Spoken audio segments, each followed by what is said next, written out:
Hello, good morning. Today we go to chapter 3, the Cultural Revolution.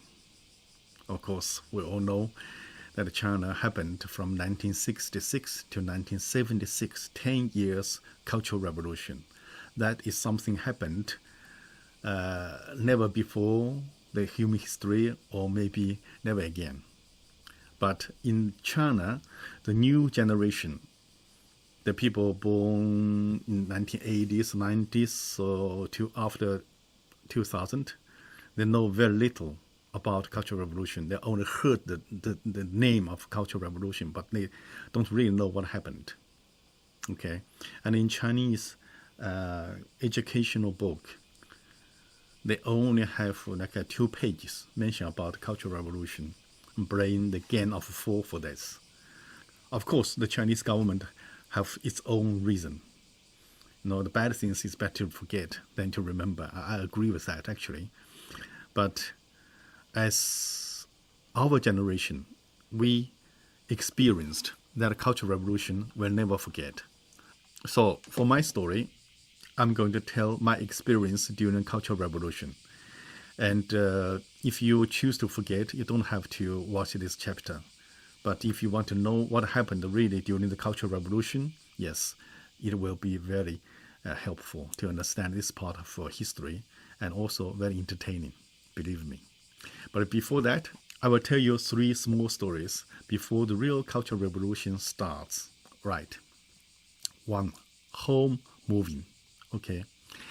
From 6 up to 10 years old, I lived with our family at father's working unit.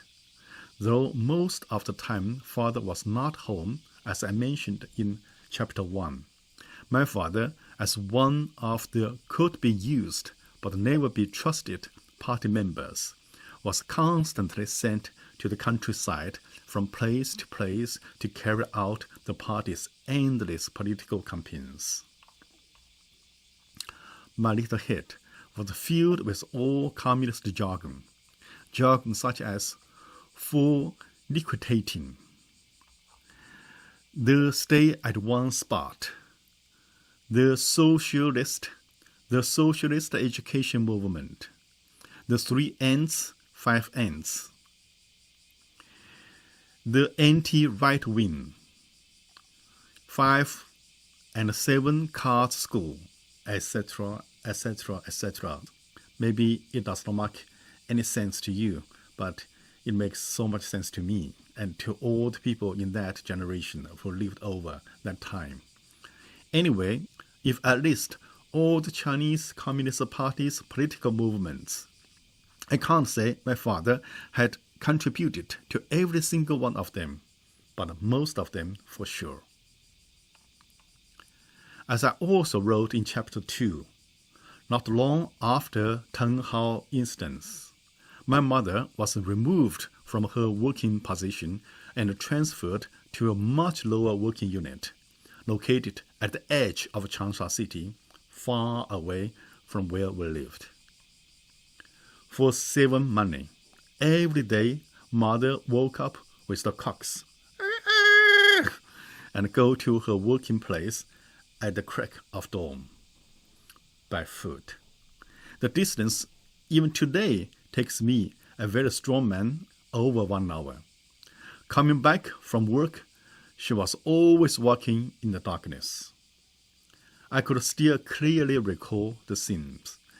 Every evening, 3 hungry brothers sitting together in darkness, anxiously awaiting the sound of our mother's footsteps. Choo-choo-choo-choo. We're so familiar with the footsteps of our mother. Father was away from home. Mother had to work. Danxing and I went to school. The only person left home was our youngest brother, Danxing. Actually, the youngest and the weakest was not exactly left home, but locked up at home, the same as Danxing had done to me during my first days in Changsha. One day, I had a fight with a classmate at school. Danxing had to accompany me while I stayed at school over time. he apologized to my classmate in our father's stead, in our father's position. Meanwhile, our 4-year-old little brother must have been in extreme hunger. He poured an entire bottle of oil and a bag of green beans into a pan and poured the pan on the stove. Fortunately, there was no fire in the stove. Otherwise, that could have resulted in a bloody, tearing tragedy. Through these entire years, Dan Hin's frying oil bin as a butt has been one of our family's standing jokes. It was also from them that Dan Hin decided to become a cook when he grew up, so that he would never suffer from starvation again. 40 years later, he did once become a cook at a Chinese restaurant in London, not in China. Okay. As I mentioned before, my little brother Dan Hin now is a British citizen. I'm a Norwegian citizen. My elder brother, Chinese. When we 3 brothers travel together, you can imagine what do people think of this family. You 3 brothers, 3 different passports. Okay. It's very noisy. It's very noisy outside. I don't know if you are a it. I am, actually. But I can't help. I can't kill them all, Kill them all. No. Just enjoy. The frying oil bin incident forced the mother to choose to move the entire family from the provincial government fence to her countryside workplace, a place called Panjapin. Okay, remember this, Panjapin, okay, because many things are happening there in Panjapin. In 1964, we moved to a temporary 1-story house at the mother's working place. The house consisted of 8 units. That means 8 householders shared the building. Each unit of the house had a front and a back room. The third room was a kitchen. 2 households shared the same back door. That is to say, there were 8 front doors in the building, but 4 back doors. Because the building was meant to be temporary, nothing had been done to the ground. No cement, no wood floor, no nothing. The natural fertile soil flow consequently resulted in grass growing inside our home, under the bed, for instance. We lived in that temporary 1-storied building temporarily for 8 years, until I became an adult and went out to make my own living. For this reason, quite a portion of my following stories take place on this spot. Remember, Panjapin. Okay, Panjapin. That's the place I lived. 2. An ugly phoenix dropped into chicken nest. Okay. We know phoenix are very beautiful. Even the ugliest phoenix is more beautiful than the most beautiful chicken. Okay, this is what I would say. An ugly phoenix dropped into a chicken nest. I said goodbye to my first elementary school, 大同玩小, which was supposed to be the best elementary school in the city, and transferred to the 4th grade at Xinghe Wanxiao, New River School, absolutely among the worst in the city. So I dropped like a helicopter. During my years in 大同玩小, the good one, I had always been one of the troublesome pupils in the class. By the time I said goodbye to the school, there were only 4 in the class who were not members of Youth Pioneers. I occupied 25%. In China, we have Youth Pioneers, a Youth Pioneer team, something. We wore a red tie, symbolize a corner of a flag. Okay, put it like a tie, but I didn't have it. At that time, I had a lack of self-questioning ability, therefore would only put the blame on father for being without any official title, but rather a secretary. For the atmosphere at that school was, if someone's father possessed no color-faded old army uniform, it equaled shame. Because the leaders, most leaders, they came from the armies, so they had very old, color-faded army uniform. But my father didn't have. Okay, that's a shame.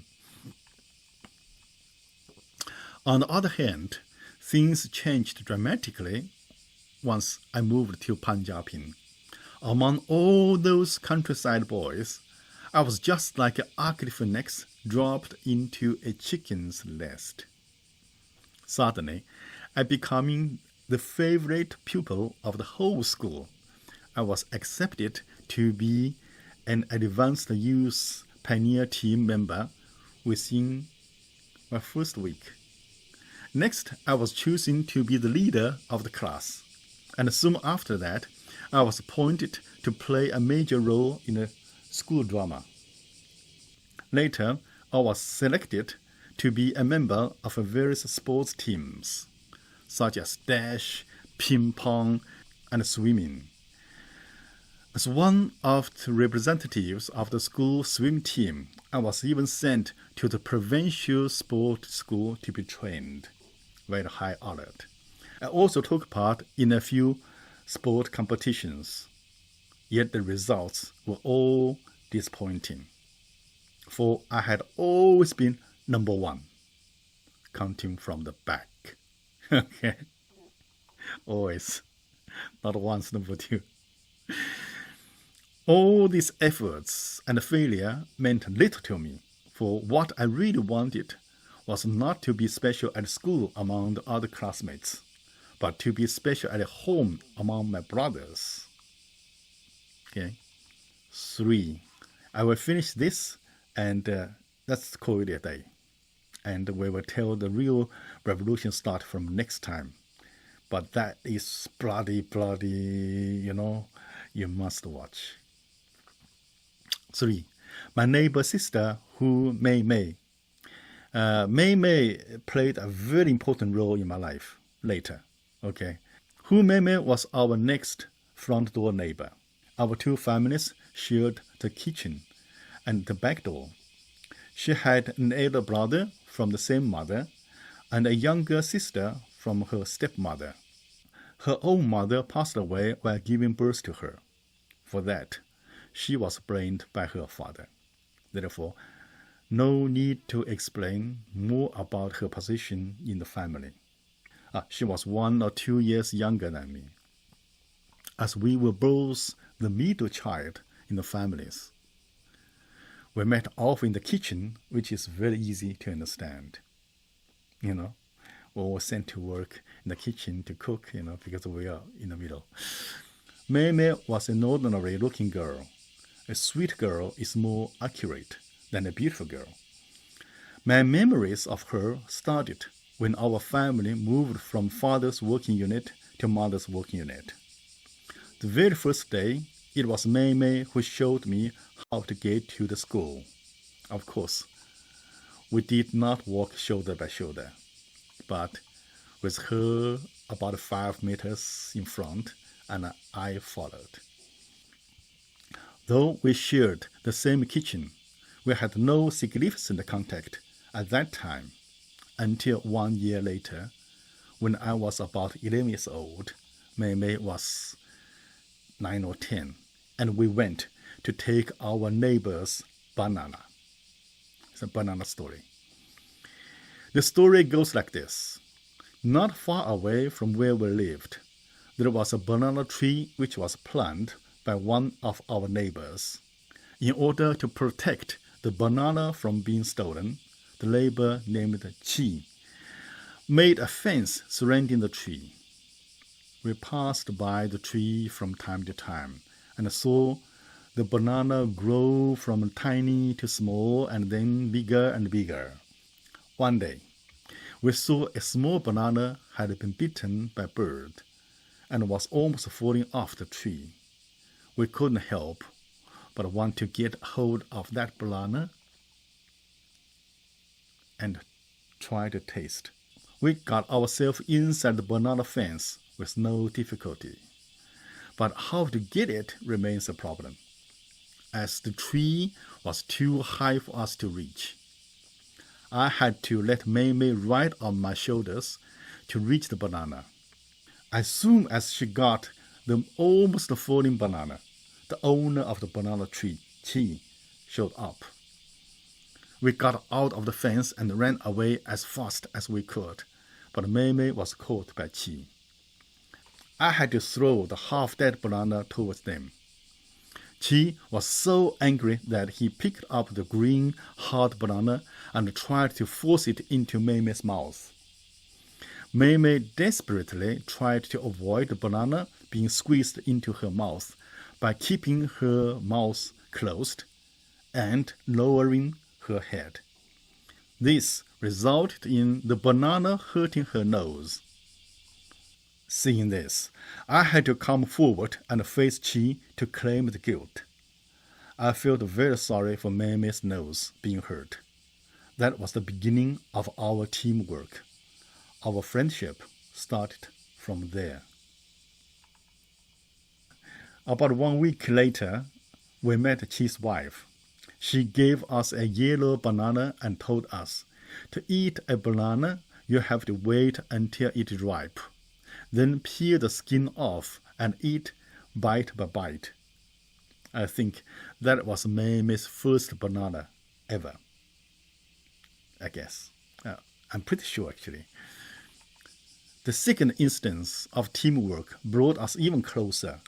That happened when the Chinese Cultural Revolution started. I will tell the story in the next episode.